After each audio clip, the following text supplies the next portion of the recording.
পাথর নিক্ষেপ করে তাকে পুঁতে পাথর নিক্ষেপ করে তাকে মেরে ফেলা। যে সুফি চেয়ারের অধিকারী বয়স্ক মানুষও 8 বছরের বাচ্চাটাকে ছাড়েনি খারাপ স্পর্শ করতে।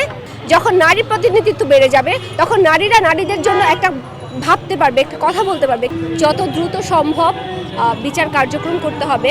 এটা শুধু আমি আসিয়ার জন্য বলছি, কিন্তু ইন জেনারেল যদি আমি বলতে চাই তাহলে মিনিমাম 90 ডেজের মধ্যে কোনো কনভারসেশন ছাড়াই একজন ধর্ষকের বিচার কার্যক্রম করতে হবে। এটা হচ্ছে ফার্স্ট স্টেপ, মানে আমার পক্ষ থেকে বলা।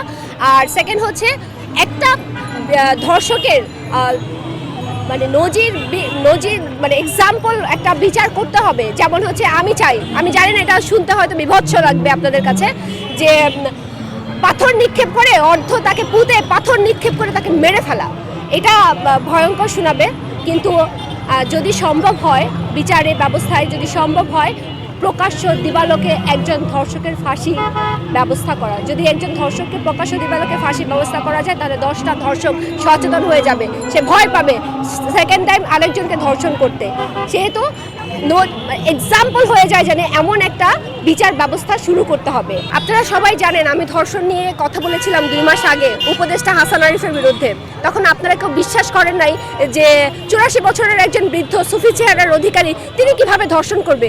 এবার তো প্রমাণ পেয়েছেন যে সুফি চেয়ারের অধিকারী বয়স্ক মানুষও 8 বছরের বাচ্চাটাকে ছাড়েনি খারাপ স্পর্শ করতে। তাহলে আমি বা আমার মতো যারা আছে বা আরও অন্যান্য নারীরা যারা আছে তারা তো সেফ না। তাদের কাপড় জামা, তাদের চলন বলন, তাদের পোশাক পরিচ্ছদ নিয়ে যখন আপনারা কথা বলবেন, সেটা কথা বললে ওই ধর্ষককে ধামা চাপা দেওয়া হয়। সে যে ক্রাইমটা করেছে সেটাকে ধামা চাপা দেওয়া হয়। সেইটা কথা না বলে আগে যে ক্রাইমটা করেছে সেটার পানিশের ব্যবস্থা করা উচিত। যেই নারীদের সংশ্লিষ্ট যদি থেকে থাকে এটা সুষ্ঠু তদন্ত হওয়া উচিত। তদন্ত হওয়ার সাথে যদি সেই নারী যুক্ত থাকে তাহলে তাকেও বিচারের আওতায় আনা উচিত। সে নারী বলে যে ছাড় পেয়ে যাবে তা কিন্তু নয়। ক্রাইম যে করবে সে একজন ক্রিমিনাল, প্রত্যেকটা ক্রিমিনালের বিচার হবে। নারীরা কালে কালে প্রতিবাদ করে এসছে, যুদ্ধ করে লড়াই করেই জীবিকা নির্বাহ করে। কিন্তু আমার কথা হচ্ছে এই যুদ্ধ লড়াই করে কত দিন আর জীবিকা নির্বাহ করতে হবে? শুধুমাত্র আমরাই যুদ্ধ করব, আমরাই সচেতন হব, আমরাই কথা বলবো। আপনারা যারা পুরুষ আছেন, পুরুষতান্ত্রিক সমাজ আছেন, আমাদের সমাজে যে পুরুষগুলো আছেন, আপনারা কি সমঝোতা করবেন? আপনাদের চোখকে, আপনাদের আর্টসকে আপনারা সংযম করবেন না? আপনারা নিজেদেরকে একটু মেনটেন করবেন না? শুধুমাত্র নারীদেরকে যুদ্ধ করতে হবে কেন? আপনারা আমাদের পাশে থাকবেন না? আপনারা আমাদের হয়ে কথা বলবেন না? না না না, শুধুমাত্র অবশ্যই পুরুষতান্ত্রিক সমাজ ব্যবস্থার জন্য ধর্ষণের শিকার হচ্ছে আমি সেটা অবশ্যই বলবো না।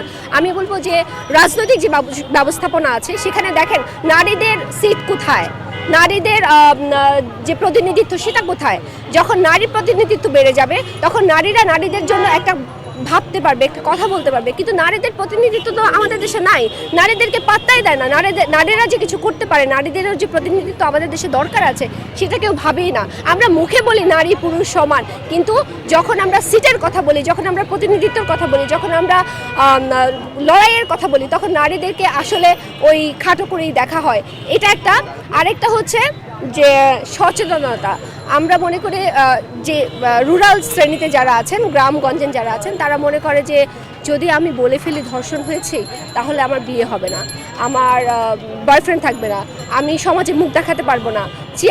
চেয়ারম্যান মেম্বার দ্বারাই হচ্ছে ওই মামলা ডিসমিস করে দেওয়া হয়। পুলিশ পর্যন্ত যেতেই পারে না। আর পুলিশ পর্যন্ত যদি যায়ও তাহলে পুলিশ তখন হেসে উড়িয়ে দেয়। তো পুলিশের যে ব্যবস্থাপনা আছে, পুলিশ ব্যবস্থাপনাটাকে আরেকটু বেশি শক্তপোক্ত করতে হবে। পুলিশ বলছে যে আমাদের আত্মবিশ্বাস কমে গেছে, পুলিশের আত্মবিশ্বাস কমে যায় নাই, কারণ দে আর গোয়িং স্লো। দেখেন একজন কিছু করতে পারবে না, সবাই মিলে জেনারেশন বাই জেনারেশন সচেতন হইতে হবে। জেনারেশন বাই জেনারেশন বুঝতে হবে যে আমাদের এই দায়িত্বটা সমাজে ছড়িয়ে দেওয়া উচিত, যে এইখান থেকে আমাদের পরিত্রাণ পাওয়া উচিত। কিন্তু একজন মিলে কিছু করতে হবে না, সবাই মিলে কিছু করতে হবে।